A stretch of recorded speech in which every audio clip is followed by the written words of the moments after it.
Dear student, मैं चैतन्य पटेल। आप लोगों ने जो लाइव क्लास में मुझे बताया था कि सर एचआरएम की इम्पोर्टेंट चाहिए, तो आज एक पूरा उसके ऊपर एक वीडियो बना रहा हूँ। और मेरे जो टीचर है उन्होंने मुझे एचआरएम की इस बार की 2022 की जो एग्ज़ाम होगी उसमें क्या इंपॉर्टेंट क्वेश्चन पूछे जा सकते हैं वो पूरा सेट करके दिया है। तो वो पूरा आपको ये वीडियो में समझाऊंगा।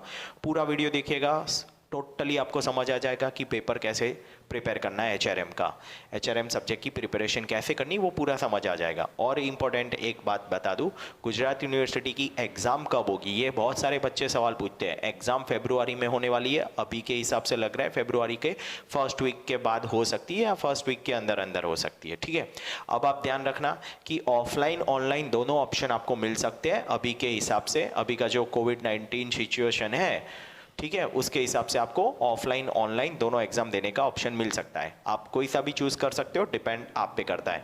और कई बच्चे सवाल पूछते हैं सर कौन सा करना चाहिए, उसके लिए एक सेपरेट हम डिस्कशन रखेंगे, या तो फिर इसके ऊपर एक पूरा एक प्रॉपर वीडियो बना के आपको समझा दूंगा। फिलहाल अभी इस वीडियो में आपको मैं एचआरएम की इंपॉर्टेंस दे रहा हूँ। तो चलिए, एचआरएम का क्या इंपॉर्टेंस है, और वो भी गुजरात यूनिवर्सिटी की जो 2022 की ऑफलाइन एग्जाम होगी उसमें तो यही क्वेश्चन होंगे, श्योर है, आप समझ के चलिए यही क्वेश्चन आने वाले।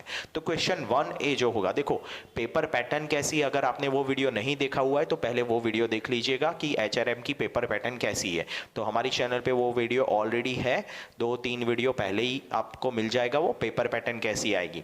तो पेपर पैटर्न के हिसाब से क्वेश्चन 1A में ये जो 4 क्वेश्चन है, यहाँ पर क्वेश्चन का जो सीक्वेंस है उस सीक्वेंस में आप प्रिपरेशन करिएगा। तो question 1, explain the function scope, functions बोल दो, स्कोप बोल दो। एचआरएम के आपको फंक्शन स्कोप तैयार करने पहले। Number 2, what is the HRM. हर एक चैप्टर में एक बात मेरी याद रखिएगा, मीनिंग तो सभी का कर लीजिएगा, मीनिंग, ठीक है, क्योंकि कई बार व्हाट इज एचआरएम ऐसा पूछ लिया तो आपको वहां पर मीनिंग एक्सप्लेन करना हो सकता है, और उसके पीछे उसका इंपॉर्टेंस पूछेंगे। तो व्हाट इज एचआरएम और explain its importance. Number 3, explain the objective of HRM, and number 4, role of HR manager. ये 4 क्वेश्चन में से आपको क्वेश्चन 1A में कोई भी एक क्वेश्चन मिलेगा, वो श्योर है, पर ये प्रायोरिटी बेसिस पे आप तैयारी करिएगा, फर्स्ट सेकंड थर्ड इस तरह से जाइएगा।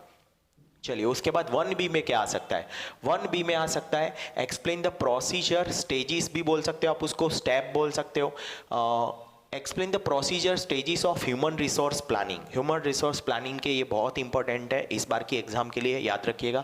नंबर 2, एचआर प्लानिंग क्या है और डिस्कस करिए उसके factor affecting it. What is the HR planning and discuss the factor affecting it. Number 3, importance and limitations of HR planning. Importance की जगह एडवांटेजेस और लिमिटेशन की जगह डिसएडवांटेजेस वर्ड यूज कर सकते हैं।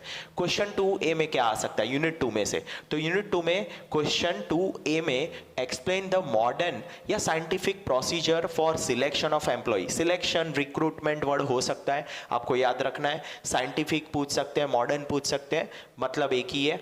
नंबर 2 पे क्या क्वेश्चन हो आपको प्रिपेयर करना है, फर्स्ट तो यही करना है, उसके बाद ये करना है explain the sources of employ recruitment. यहां पर आपको सिर्फ 2 क्वेश्चन मैंने बताए, वो श्योर आप कर लीजिएगा। क्वेश्चन 2B, जो 2B होगा उसमें देखिए मैं 3 क्वेश्चन आपको दे रहा हूं, 4 क्वेश्चन है, पर उसमें जो पहला है उसको इंपॉर्टेंस को ये लोग 3 तरह से पूछ सकते हैं। Explain the importance of training, तो उसकी जगह पर ये 3 स्टेटमेंट लिख सकते हैं। आप स्टेटमेंट अच्छे से पढ़िएगा, समझिएगा, और उसके बेसिस पे डिसाइड करिएगा। इंपॉर्टेंस पूछा है तो आपको इंपॉर्टेंस जो ट्रेनिंग के तैयार करके गए हैं वही वाले लिखने होंगे। क्वेश्चन 2 आप तैयार करिएगा, difference between training and development. Question 3 आप तैयार करिएगा, explain the needs of HR development, and last में discuss the methods of HR development. देखिए, थर्ड और फोर्थ जो मैंने रखे हैं वो लेस प्रायोरिटी मुझे लग रहा है, इस हिसाब से सेट किए हुए, तो आप फर्स्ट और सेकंड को ज्यादा प्रायोरिटी देकर प्रिपरेशन पहले करना। चलिए, क्वेश्चन 3A की बात करते हैं, तो वहां पर आपको पहला क्वेश्चन ये तैयार करना है, explain the meaning of performance appraisal and it's main objective. Objective की जगह इंपॉर्टेंस भी वर्ड यूज करे तो भी आपको वही लिखना है। नंबर 2 आपको क्या तैयार करना है, explain the basis of promotion, और बेसिस ऑफ प्रमोशन के साथ साथ ये बात याद रखनी है कि जो 2 बेस है, सीनियोरिटी बेस है और दूसरा है एबिलिटी या एफिशिएंसी बेस, जिसको मेरिट बेस भी सिस्टम कहा जाता है, उसके एडवांटेजेस डिसएडवांटेजेस दोनों मेथड के करने हैं। यहां पर आपको सीनियोरिटी बेस के भी एडवांटेज डिसएडवांटेज करने हैं, पर उसको प्रायोरिटी मैंने चौथे नंबर पे दी है। तो पहले आप एडवांटेजेस डिसएडवांटेजेस कर लोगे एफिशिएंसी वाली जो मेथड है उसके। ठीक है, तो ये हो गया आपका क्वेश्चन 3A। और क्वेश्चन 3B में क्या आ सकता है, तो ये 3 क्वेश्चन का जो सीक्वेंस है उसी सीक्वेंस में प्रिपरेशन करिएगा। What is the moral and explain the factor affecting moral. Second question हो जाएगा describe the guiding principle of transfer. And third question आपको करना है explain the importance of industrial moral.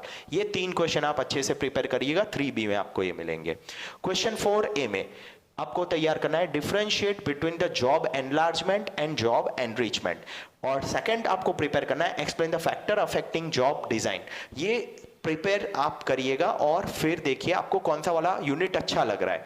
जो यूनिट आपको बेटर लग रहा है वो यूनिट पहले करिएगा, ठीक है। चलो थर्ड क्वेश्चन क्या हो सकता है, explain the various approaches of job design. ये 3 क्वेश्चन आपको 4A में मिलेंगे। और 4B में आपको क्या मिलेगा, 4B में आपको ये 3 क्वेश्चन, पहला क्वेश्चन है what is the quality circle, discuss the advantages of it. And second question है explain the condition of quality of work life.